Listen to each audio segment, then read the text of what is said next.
大家好，我係陳美圖，今日咧就想講下《尋秦記》裏面嘅武功啊。《尋秦記》嘅後宮實在太耀眼啦，令讀者好容易忽略武功嘅比拼。項少龍學嘅係墨子劍法啦，又有百戰寶刀，刀劍都有一手。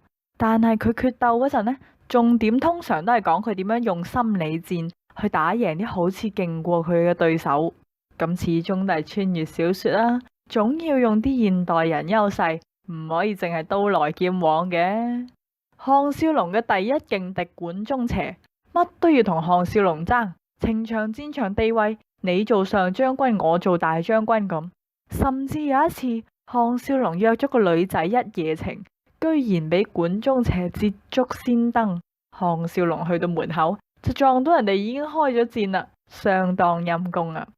武功上，兩個人就決鬥咗3次，不斷突破自己。通常呢啲咁同男主角爭嘅反派呢，都冇乜好下場㗎。但係管中邪最後揾到真愛，中意咗呂不韋個女，再俾秦始皇追殺嗰陣，項少龍居然放過管中邪同真愛，俾佢哋離開秦國相宿相棲。咁樣一講，管中邪嘅結局同項少龍差唔多啫。項少龍都係要離開朝廷，帶住老婆隱居啦。咁點解項少龍或者講王奕要放過管中邪呢？我覺得係因為管中邪戲份太多啦，每次輸咗又唔死啊，下次再打過，打咗幾年，項少龍同佢惺惺相惜，讀者都有感情啦。要佢死都要設計個轟轟烈烈嘅結局俾佢，死到蕭峰咁就勁啦。但係結局設計一向都唔係王奕小說嘅強項嚟嘅，所以唯有放過管中邪啦。書中唯一一個完全贏項少龍嘅就係劍聖曹秋道，中師級人馬啦，打到項少龍要逃跑，不過太勁就冇乜古仔講嘅。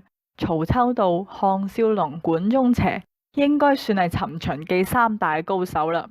值得一提嘅係紀嫣然嘅武功。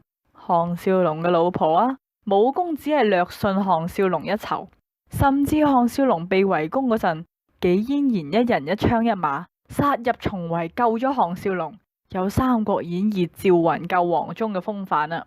紀嫣然槍法同戰法都好強，係尋秦記第一女高手。項少龍悟出百戰刀法之後，同紀嫣然比試，打完之後，紀嫣然話：我今日先對你心服口服。即係話呢，未有百戰刀法嘅項少龍有機會係打唔過紀嫣然嘅。作為老婆，紀嫣然就只係其中一個啫。但係作為戰友，佢武功可以幫手，可以出謀劃策，仲可以練刀，真係十分完美嘅。可惜電視劇版就冇咗呢個角色咯。